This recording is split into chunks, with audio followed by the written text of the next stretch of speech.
오늘부터 시작되는 갈라디아서 말씀 1장 1절의 말씀 한 절 말씀만 보겠습니다. 갈라디아서 1장 1절입니다. 같이 읽죠. 시작. 사람들에게서 난 것도 아니요 사람으로 말미암은 것도 아니요 오직 예수 그리스도와 그를 죽은 자 가운데서 살리신 하나님 아버지로 말미암아 사도된 바울은, 우리는 흔히요 말씀을 듣거나 말씀을 대할 때조차도 자기 방어의 자세를 풀지 못할 때가 너무나 많습니다. 저 역시 참 그럴 때가 많아요. 그런 우리들이 갈라디아서 말씀을 또 새롭게 전하고 듣고 시작하는 과정 속에 하나님의 말씀을 대하는 자세가 더 성숙해지기를 간절히 기도합니다. 그 어떤 것보다도 성령 하나님께서 깨닫게 하시도록 저와 여러분들의 마음 문을 여시옵소서. 그 가운데 나의 마음과 생각의 허점들을 말씀 가운데 또 새롭게 발견하게 하시고 이전보다 더 탄탄한 하나님의 믿음의 자녀로 또 신앙인으로 자라가기를 소망해 봅니다. 그러니까 이전보다 더욱 주님을 사랑하는 자들을 경험케 하소서. 이전보다 내가 주님을 더 사랑할 수 있도록 주님 일해 주소서. 그것이 우리 기도의 제목 됐으면 좋겠습니다. 그 일에 제가 연약하고 참 부족하고 아무것도 아니지만 여러분들의 그런 영적인 스파링 파트너가 되기를 간절히 원합니다. 그랬으면 좋겠습니다. 기독교의 중요한 교리 중에 하나가 있는데요. 그것이 뭐냐면 이신득의라는 것입니다. 율법, 그러니까 우리 인간의 행함이나 어떤 그 율법의 지킴이나 나의 어떠한 자랑과 의로 되는 것이 아니라 오직 예수 그리스도를 믿음으로써만 의로워질 수 있다. 그것을 신학적인 용어로 이신득의라고 말합니다. 십자가 구속의 복음, 그러니까 우리 주 예수 그리스도께서 나와 여러분들을 위해서 달려 죽어 흘리신 그 구속의 복음만이 구원을 얻게 하는 것이고, 결국 율법의 어떤 형식으로는 결코 의로워질 수 없다. 그 앞에서 모든 정죄로부터 벗어나서 참 자유를 얻을 수 있는 것은 우리 주님의 구속의 역사, 그 복음의 진리뿐이다. 율법은 날마다 우리를 고발해서 죽음의 그 자리로 우리를 이끌고 가지만 예수 그리스도의 그 구속의 십자가 복음은 그 저주 아래 있을 때조차도 우리에게 은혜를 베풀어 주시고 그 죄와 율법과 그 저주에서 자유할 수 있게 하시고 예수 안에서 새 생명을 살아갈 수 있도록 허락해 주셨다는 사실입니다. 완전히 다른 길이라고 우리에게 그 길, 그 진리, 그 생명을 허락해 주셨다는 사실입니다. 이제 하나님께서는 그리스도를 믿는 모든 사람을 의롭다 인정해 주신 것입니다. 이것이 복음인 줄 믿습니다. 이 모든 진리를 이제는 개인적인 경험과 개인적인 체험과 분명히 연결해서 이신득의 오직 예수 그리스도를 믿음으로써 얻어지는 이 의로움, 이 진리를 바로잡고자 하는 것이 갈라디아서의 말씀입니다. 이것을 변호하고 이것을 변증하는 것입니다. 율법주의자나 그렇다고 또 율법이 없어도 된다는 율법 폐기론자들과 맞서서요, 그 가운데 진정 붙잡아야 될 것, 복음 진리의 정당성을 선포하는 말씀이 갈라디아서의 말씀입니다. 역사적인 배경을 보면요, AD 37년입니다. 바울이 첫 번째로 예루살렘을 방문하게 됩니다. 그리고 나서 한참 후에 47년부터 52년까지 첫 번째로 전도 여행을 지중해에서 저 북쪽 흑해 방향으로 가로질러서 동쪽에 위치한 이 갈라디아 지역을 방문하게 된다는 것입니다. 쉽게는 현재 터키 영토인 소아시아 지역을 말합니다. 그리고 나서 다시 49년부터 57년 바울이 2차로 전도 여행을 하는 중에 북쪽 갈라디아 땅을 또 방문하게 됩니다. 이 갈라디아 지역을 전도하는 데 있어서요 굉장히 성공을 거두게 됩니다. 복음을 잘 받아들여지고 그 지역에 교회들이 세워지게 됩니다. 침례도 받게 되고요, 성령도 받게 되고요. 그런데 초대 교회의 모습이 다 그렇듯이 이제 막 태생된 유아기적 그런 교회였다는 것입니다. 그런 단계의 교회였어요. 그래서 당시에는 이제 막 예수 믿기 시작한 이 개종한 이방인 성도들 안에 율법도 붙잡아야 되겠다, 또 복음의 진리도 붙잡아야 되겠다. 그러니까 어떤 형태냐면 이 양다리 형태가 이루어지게 됐다는 것입니다. 그것이 많아지게 됐어요. 저녁에 교회 안에 잘못된 가르침들, 다른 복음이 들어오게 됐습니다. 유대에서 이제 건너온 율법주의자들이 교회 안에 살며시 들어와서 바울의 그 사도권을 건드리기 시작합니다. 부정하기 시작합니다. 그러니까 그동안 1차, 2차 다니면서 바울의 복음을 그렇게 힘겹게 힘들어서 전했는데 그 수고를 다 헛되게 만들어버리는 그러한 일이 교회 안에 벌어지게 된 거예요. 그런 문제가 바울이 복음을 전하면서 그 가운데 세워졌던 갈라디아 교회 안에 이제 크게 일어나게 된 것입니다. 혼란에 빠진 거죠. 그들이 모두 다 이제 분열을 경험하게 되는 거죠. 믿음을 떠났다는 소식도 바울이 듣게 되며, 그래서 바울이 이제 직접 나서는 거예요. 직접 이제 안 되겠다. 직접 그가 전도하며 그들을 직접 만나며 얼굴을 맞대고 복음을 전했던 그 소아시아, 중앙, 남부 갈라디아, 그러니까 다시 정확하게 지역을 말씀드리면 안디옥, 이고니아, 루스드라, 더베 지역, 거기서 이제 그리스 땅을 지나서 더 건너가서 이제 로마로 건너가는 그런 여행길이 이어지는 거죠. 지금은 어떤 단계냐면 바울이 세 번째로 전도 여행을 하는 과정이에요. 그 과정 중에 소식을 듣고 가만히 있을 수가 없었습니다. 그래서 3차 전도 여행을 하는 가운데 그 길목에서 이 갈라디아서를 바울이 기록해서 보내게 된다는 것입니다. 그 후에 58년도에 바울이 체포를 당하게 되고요, 61년부터 63년까지 바울이 로마 감옥에 투옥되게 되고 67년에 바울이 순교를 당하게 된 역사가 성경의 배경입니다. 기록의 동기를 보면요, 하나예요. 교회 공동체 지체들 이달에 빠져서는 안 되겠다 이겁니다. 믿음으로써 얻게 되는 구원의 유일한 그 조건, 칭의, 이신득이 이 진리를 떠난 것을 책망하는 것입니다.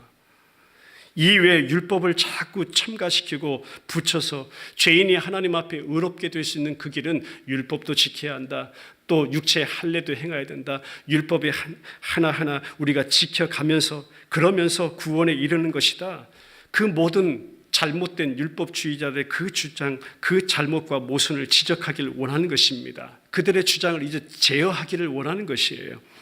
그러니까 이 사도 바울의 지금 마음이 어땠냐면 굉장히 격분된 상태이고 단호한 마음이 그 가운데 있었고요, 강한 마음이 그에게 들었습니다. 그러면서도 아주 신중했고요, 문장 자체를 헬라 원문으로 보면 굉장히 전투적입니다. 우리 성경이 좀 부드럽게 번역이 되어 있지만 그렇다고 다른 본문보다는 더 전투적이고요, 강한 어투가 갈라디아서에 분명하게 나타나는 것입니다.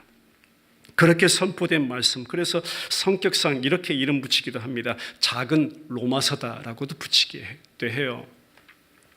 교회 역사를 가만히 살펴보니까요, 종교개혁자 마르틴 루터 그 시대를 보면요, 이 루터가 그랬습니다. 갈라디아서를 얼마나 사랑했는데 특별히 사랑했어요, 마르틴 루터는요. 그래서 이렇게 표현했습니다. 그의 글을 읽어보니까 나는 갈라디아서와 결혼했다라고 또 표시했어요. 갈라디아서와 결혼했대요. 그만큼 참 중요한 말씀으로 붙잡았던 것이고, 종교 개혁을 일으키는 하나의 어떤 무기 창고로 사용했던 것이 이 갈라디아서의 말씀이었던 것입니다. 여러분, 이것이 그 옛날 성경 말씀으로 머물러서는 안 되겠죠. 오늘 살아가는 저와 여러분 그리스도인들에게도요, 이 갈라디아서 말씀은 필수요, 기본이고 지금도 작동하고 있는 말씀이고 지금도 동일하게 역사하고 있는 살아계신 하나님의 말씀임을 믿습니다. 참 복음 안에서요, 저와 여러분들이, 성도들이 참 자유가 무엇인지 다시 한번 회복시켜주는, 복음 안에서의 자유를 누리게 하는 중요한 말씀이기 때문입니다.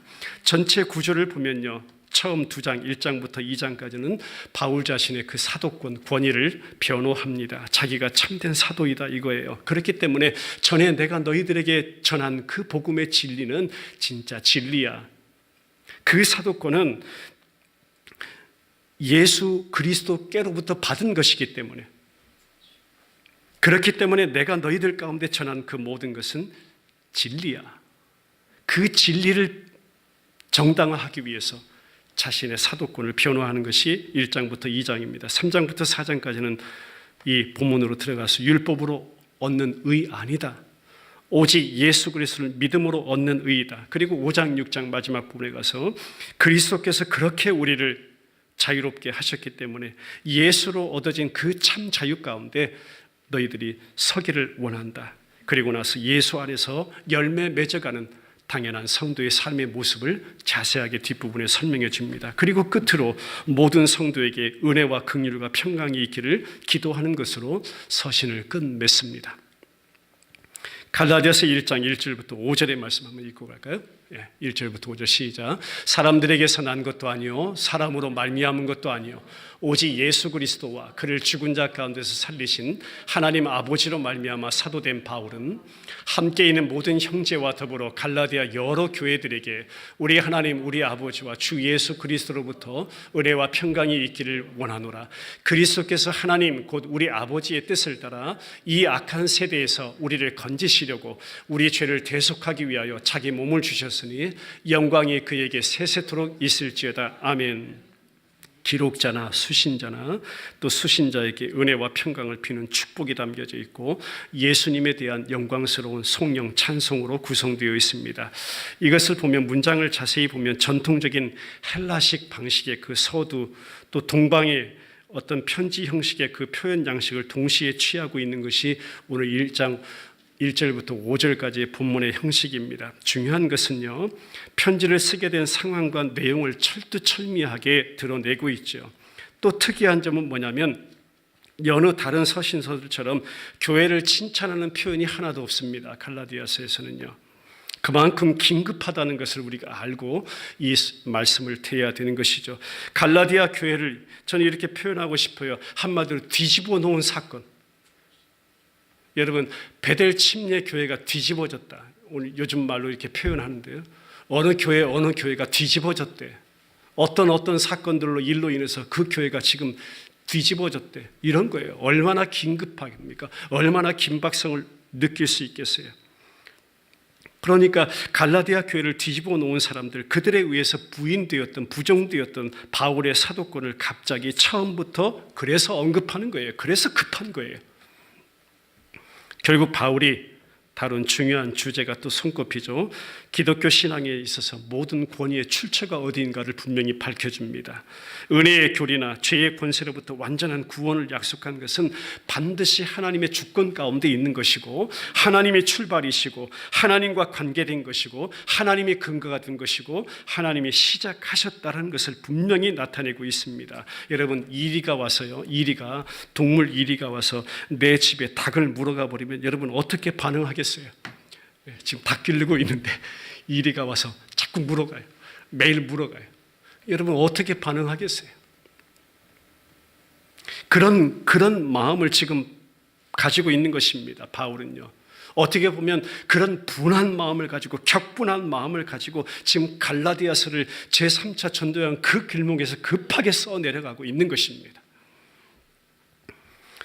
갈라디아서를 오늘 첫 시간 시작하면서 오늘날 현대교회의 설교상 문화를 잠깐 살펴보고 말씀 마무리하고자 합니다.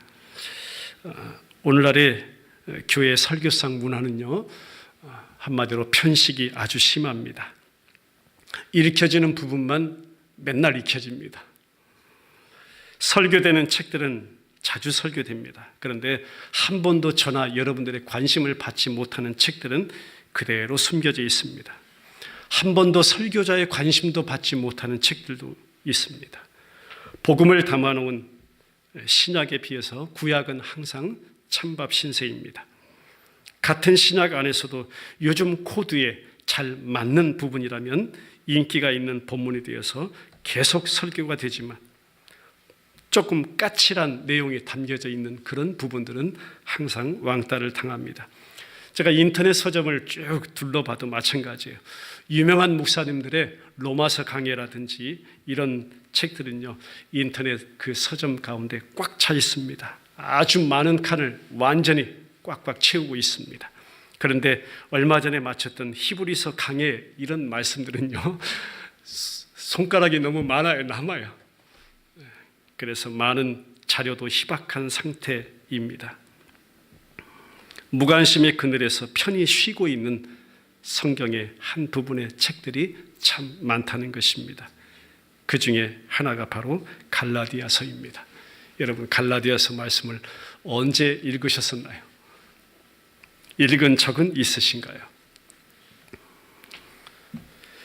그리고 대표적인 설교 내용의 증상 가운데 이것을 말씀드리고 싶어서요.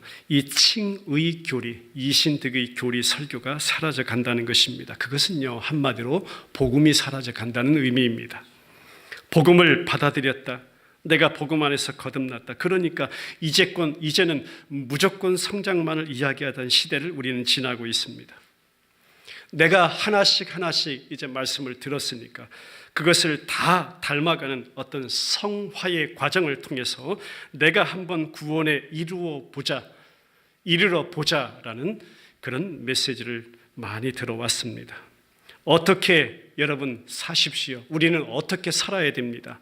이렇게 살 때 하나님은 이렇게 역사하실 것입니다. 내 삶의 모든 행위가 원인이 되어서 하나님의 그 어떠한 것을 끌어오는 식의 그러한 신앙생활이 우리에게는 너무나 익숙해졌다는 것입니다.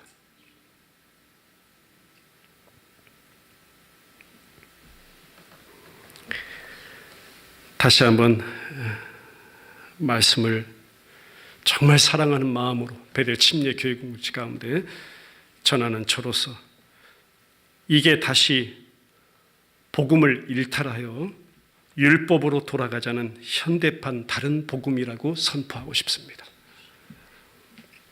복음은요, 한번 통과하고 지나버리고 마는 그런 통과 의례가 절대 아닙니다.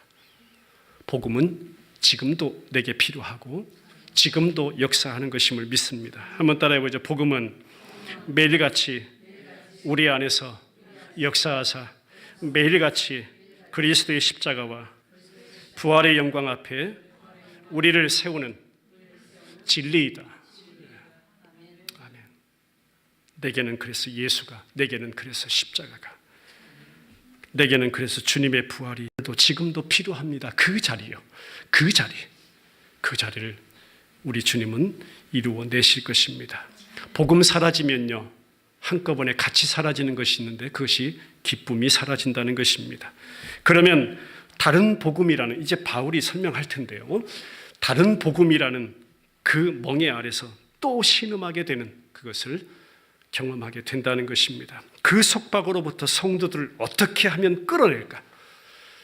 그 속박으로부터 성도들을 어떻게 하면 자유케 할까? 그래서 이 갈라디아서의 말씀이 기록되었다는 것입니다. 그러니까 결국 나중에 가서는요, 그렇게 이루어 놓으신 하나님의 역사 위에 뭐가 임하게 되냐면 그 현장에 기쁨이 임하게 된다는 것입니다. 할렐루야.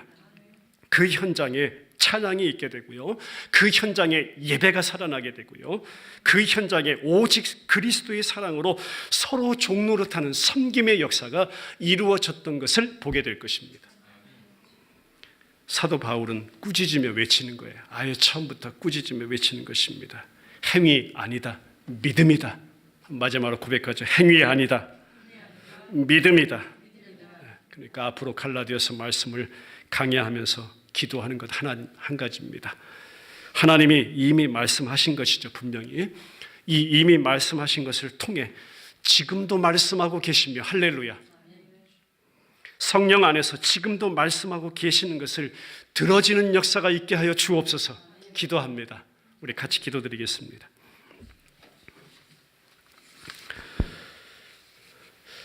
우리 갈라디아서를 또 새롭게 이해하며 또 말씀을 붙잡고 또 깨닫고 가기를 원합니다. 이 시대에 동일하게 변함없이 우리에게 필요한 것이 예수 그리스도를 통한 우리의 구원, 의, 하나님께서 시작하신 그 일, 완성하신 그 일, 오직 예수로 인한 것임을 또 붙잡게 하소서. 복음이 지금도 내게, 오늘도 내게, 이 자리에서도 내게 필요하다는 사실을 오늘 현대를 살아가는 우리 모두에게 다시금 깨닫게 하시고 주의 음성 앞에 그렇게 귀 기울이는 말씀의 시간으로 하나님 인도해 주옵소서. 모든 영광과 감사와 찬송을 주님 앞에 돌려드리며 살아계신 예수 그리스도의 이름으로 기도드리옵나이다. 아멘.